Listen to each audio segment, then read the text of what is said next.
दोस्तों, तो बिहार टॉप के सभी डिजिटल प्लेटफॉर्म पर आप सभी का मैं उदित आर्यन बहुत बहुत स्वागत करता हूं। बहुत बड़ी खबर लेकर आपके सामने हाजिर हुआ हूं। खबर एनडीए गठबंधन से जुड़ी हुई है और हमारा यह आग्रह है कि आप इस वीडियो के अंत तक बने रहिएगा। आपको हम एनडीए में सीट शेयरिंग का जो फॉर्मूला तय हो रहा है उससे जुड़ी एक बड़ी अपडेट देने जा रहे हैं। देखिए दोस्तों, महागठबंधन में तेजस्वी यादव दिल्ली है, राहुल गांधी से लगातार मीटिंग, लगातार मुलाकात चल रही है। एनडीए में कोई सुगबुगाहट नहीं दिख रही है, तो क्या एनडीए में सीट शेयरिंग नहीं होगा? ऐसा संभव नहीं है। सीट शेयरिंग को लेकर जितनी भी पार्टियां हैं एनडीए गठबंधन के घटक दल में, सबको भारतीय जनता पार्टी ने प्रपोजल भेज दिया है। चाहे वो हिंदुस्तानी अवाम मोर्चा के जीतन राम मांझी हो, चाहे लोजपा रामविलास के चिराग पासवान हो, या फिर राष्ट्रीय लोक मोर्चा के उपेंद्र कुशवाहा हो। सीट शेयरिंग का जो फॉर्मूला भारतीय जनता पार्टी ने तय किया है, उसको लेकर नीतीश कुमार ने भी हामी भरी है। ये इनपुट आ रहा है। अब देखिए, कल अमित शाह बिहार में थे। बिहार में सीतामढ़ी में पुनौरा धाम था और वहां पर अमित शाह नरेंद्र मोदी के जो सबसे बड़े सबसे करीबी नेता है वो बिहार में थे। गृह मंत्री हैं, नीतीश कुमार थे, सम्राट चौधरी, गिरिराज सिंह, विजय सिन्हा में तस्वीरें देखी होंगी। अमित शाह बिहार आए और यहां पर सीट शेयरिंग का जो फॉर्मूला है उन्होंने तय कर दिया है कि इस पार्टी को इतनी सीटें मिलनी है और इस पार्टी को इतनी सीटें मिलनी है। प्रपोजल जो है वो भेज दिया गया है। अब दलों के ऊपर है, दलों के नेताओं के ऊपर है कि वो उस पर तैयार होते हैं या नहीं होते हैं। बिहार में जिस तरह की राजनीति देखने को मिली बीते 1.5-2 महीने में, खासकर लोजपा रामविलास के परिप्रेक्ष्य से अगर हम बात करें, चिराग पासवान के परिप्रेक्ष्य से बात करें, जितने एग्रेसिव तरीके से वो कैंपेन कर रहे हैं, जितने एग्रेसिव तरीके से वो एनडीए पर प्रेशर बनाने का एक प्रयास कर रहे हैं, उनको कितनी सीटें मिल रही हैं, क्या रिपोर्ट है, भारतीय जनता पार्टी ने कितने सीटों का प्रपोजल दिया है। देखिए दोस्तों, ये कोई सोर्स मैं नहीं कहूंगा, मेरे कोई सोर्स ने, एक सीनियर पत्रकार से मेरी बातचीत हो रही थी, उन्होंने बताया कि ये फॉर्मूला तय किया गया है। अखबार में वो काम करते हैं और बीजेपी बीटी देखते हैं, बड़े पत्रकार हैं। उनसे आज सुबह सवेरे हमारी बातचीत हुई तो उन्होंने बताया कि एक मोटा मोटी जो रूपरेखा है वो अमित शाह ने फाइनल कर दिया है और वो बिहार जो आए थे उसमें उन्होंने फाइनल कर दिया है। तो दोस्तों, हम चाहेंगे कि पहले आपको हम बताएं, दिखाएं कि कौन सी पार्टी कितनी सीटों पर चुनाव लड़ेगी और इसको लेकर अमित शाह और नीतीश कुमार के बीच क्या बातचीत हुई है। चिराग, मांझी, कुशवाहा को कितनी कितनी सीटों का प्रपोजल गया है, ऑफर गया है। आप देखिए स्क्रीन पर दोस्तों, आप नजर डालिए। सबसे पहले आप ये तस्वीर देखिए। भारतीय जनता पार्टी इस बार सर्वाधिक सीटों पर चुनाव लड़ने वाली पार्टी बनेगी। भारतीय जनता पार्टी इस बार 105 सीटों पर चुनाव लड़ेगी। मतलब बड़े भाई की भूमिका में भारतीय जनता पार्टी जो है वो आ रही है, क्योंकि बीजेपी के पास अधिक विधायक भी हैं और यही दलील अमित शाह ने दिया है नीतीश कुमार को कि भले सीएम आप बनिए, लेकिन नंबर ऑफ एमएलए हमारे पास ज्यादा है, 80 के आसपास तो हमारे सिटिंग विधायक हैं, तो उतनी सीटों पर तो हम लड़ेंगे ही, उसके अलावा भी हमें सीट चाहिए।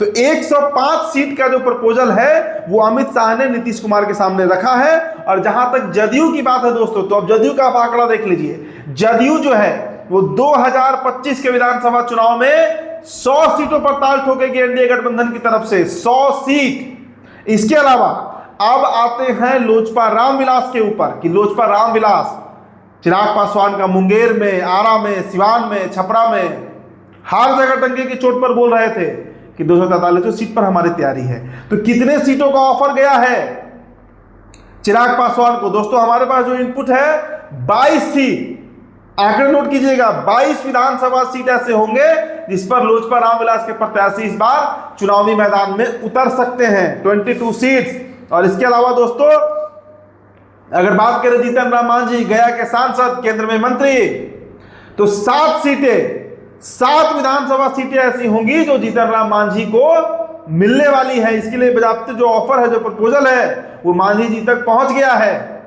और अगर बात करें उपेंद्र कुशवाहा की, राष्ट्रीय लोक मोर्चा की, तो 5 विधानसभा सीटों पर चर्चा है। अब तक 5 विधानसभा सीट ऐसी होंगी जहां पर राष्ट्रीय लोक मोर्चा भी चुनाव लड़ सकती है। अब देखिए, यहां पर एक और पेच है। पेच ये है कि जो 22 सीटों का ऑफर चिराग पासवान को दिया गया है, 22 विधानसभा सीटें, वो ऐसी सीट हैं जहां पर पूर्व में चिराग के पार्टी का अच्छा परफॉर्मेंस रहा था, या यूं कहिए कि बेस्ट परफॉर्मेंस रहा था। वो सीटें होंगी जहां पर चिराग जो है वो 2020 में जो उनका परफॉर्मेंस रहा है उसके आधार पर वो सीटें मिलेंगी। और ये भी एक शर्त है बीजेपी ने रखा है कि 22 के में अगर चिराग नहीं मानते हैं तो 2-3 सीट बढ़ भी सकता है। मतलब 25 विधानसभा सीटें ऐसी होंगी जहां पर चिराग पासवान की पार्टी चुनाव लड़ सकती है। तो दोस्तों एक बार मैं अब दोहरा देता हूं कि कौन सी पार्टी को कितनी सीटें। देखिए, Bharatiya Janata Party 105 seat, JDU 100 seat, LJP 22 से 25 सीट, राष्ट्रीय लोक मोर्चा 5 सीट और हिंदुस्तानी अवाम मोर्चा जो है वो 7 विधानसभा सीटों पर इस बार चुनावी मैदान में उतर सकती है। देखिए, पिछले बार जो अगर आपको याद होगा तो 2020 में भी हिंदुस्तानी अवाम मोर्चा इतनी ही सीटों पर चुनाव लड़ी थी जितनी सीटों पर इस बार लड़ रही है। तब चिराग पासवान गठबंधन में नहीं थे, लेकिन इस बार चिराग पासवान भी गठबंधन में है। उसके बावजूद उतनी ही सीटें जीतन राम मांझी को दी जा रही है, मतलब 7 सीटें। तो यही शर्त भारतीय जनता पार्टी ने रखा है कि जो आपको हमने 2020 में दिया था वही 2025 में दे रहे हैं, जबकि हमारे उस पास एक दल बढ़ गया है, लोजपा रामविलास बढ़ गया है। और जहां तक बात उपेंद्र कुशवाहा की है तो उपेंद्र कुशवाहा की क्षमता के अनुसार उनको 5 सीटों का ऑफर रखा गया है। और बीजेपी ने, जहां तक हमारे पास खबर है, बीजेपी का यह भी कमिटमेंट है कि चुनाव के बाद एक एमएलसी का सीट जो है वो राष्ट्रीय लोक मोर्चा को जा सकता है, एक एमएलसी का सीट। अब देखिए, सबसे बड़ा जो पेच फंसेगा दोस्तों इसमें, चिराग पासवान इस पर तैयार होंगे या नहीं होंगे, यही सबसे बड़ा पेच फंस सकता है। क्योंकि चिराग पासवान की पार्टी जो है बड़े एग्रेसिव तरीके से वॉर मोड पर चुनाव में उतरी हुई है और कई सीटों की मांग थी, 40, 50, 60 सीटों तक की मांग थी, लेकिन 22 से 25 सीटों का ऑफर दे दिया गया है। अब चिराग अगर इस पर तैयार नहीं होते हैं तो फिर क्या रास्ता अपनाएंगे, ये बड़ा सवाल बनकर उभरेगा। क्या 2020 वाला फिर से जो परिदृश्य है वो रिपीट होगा, जो सीन था वो रिपीट होगा, ये भी एक चर्चा का विषय है। लेकिन ऐसा लगता नहीं है। हमारे पास जो लोजपा रामविलास के पास से इनपुट मिला है वो यही है कि चिराग पासवान एनडीए गठबंधन में ही रह के लड़ेंगे और नीतीश कुमार के नेतृत्व में ही रहकर चुनाव लड़ेंगे। क्योंकि ये जो एक कॉम्बिनेशन बना है बिहार में इस बार, चिराग, मांझी, कुशवाहा, बीजेपी और नीतीश कुमार, ये ऐसा कॉम्बिनेशन है कि अगर ये डटकर चुनाव लड़े तो हो सकता है कि 2010 वाला परिणाम रिपीट हो जाए। हो सकता है 25 सीटों पर चिराग लड़कर 20 सीटें जीत जाए, 20 विधायक रहेगा चिराग पासवान का, लोजपा रामविलास का। ये बात चिराग जानते हैं। और 2020 में क्या हुआ, लड़े तो कई सीटों पर, करीब 136 सीटों पर चुनाव लड़े, वोट प्रतिशत भी अच्छा रहा, करीब 23-24 लाख वोट आया, लेकिन जीते एक भी सीट नहीं। एक सीट जीते मटिहानी का, लेकिन वो भी उनके हाथ से निकल गया। तो वो गलती चिराग नहीं दोहराएंगे। उनकी पार्टी की तरफ जो इनपुट है हमारे पास कि चिराग एनडीए में रह के ही लड़ेंगे और 25 सीट अगर उनको मिलता है तो 25 पे डट के लड़ेंगे, मजबूती से चुनाव लड़ेंगे। मांझी जी वाला तो आपको मैंने बता ही दिया, जीतन राम मांझी का, कि पिछले बार भी 7 सीट मिला था, इस बार भी 7 सीट मिला है। इस बार हो सकता है कि जीत का रेशियो उनका बढ़ जाए, जीत का संभावना ज्यादा है इस बार, क्योंकि एनडीए पिछले बार से बहुत ज्यादा मजबूत स्थिति में है। चिराग भी साथ में है, उपेंद्र कुशवाहा भी साथ में है। और जहां तक दोस्तों बात उपेंद्र कुशवाहा का है तो उपेंद्र कुशवाहा के पास सिवाय एनडीए के दूसरा कोई विकल्प भी नहीं दिखता है। लोकसभा चुनाव हार गए, इतना प्रचार के बाद भी हार गए, तीसरे नंबर पर आ गए, इसके बावजूद उन्हें राज्यसभा भेजा गया। अब चर्चा है कि वो केंद्र में मंत्री बनने जा रहे हैं। तो 5 सीटों का जो ऑफर उनके सामने रखा गया है, उनकी पार्टी इसे स्वीकार करती है या ना करती है, या हो सकता है कि उपेंद्र कुशवाहा की बातचीत भी चल रही हो बीजेपी से, क्योंकि अगर वो केंद्र में मंत्री बन जाते हैं और बिहार में 5 सीटों पर लड़ते हैं और 3-4 सीट जीत जाते हैं तो उनकी पार्टी से 3-4 विधायक हो जाएंगे, राष्ट्रीय लोक मोर्चा अस्तित्व में आ जाएगी। क्योंकि अभी तक पार्टी बनने के बाद एक भी सीट पार्टी ने जीता नहीं है। तो पहला जो प्रायोरिटी होगा उपेंद्र कुशवाहा का, वो तो सीट जीतना होगा। तो यही दोस्तों मोटा मोटी रूपरेखा है जो हमने आपको बताया। और जहां तक नीतीश कुमार का गुनागणित है, नीतीश कुमार की पार्टी 100 सीटों पर तैयार है।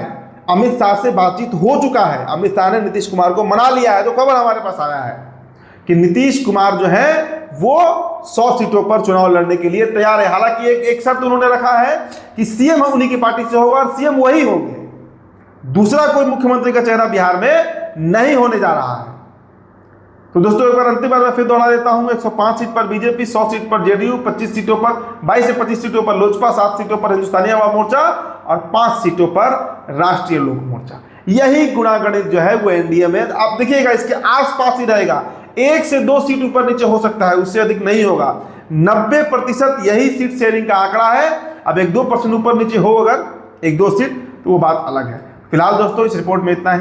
मेरा नाम उदित तारण है। द बिहार टॉपर वीडियो आप देख रहे थे, बहुत बहुत शुक्रिया।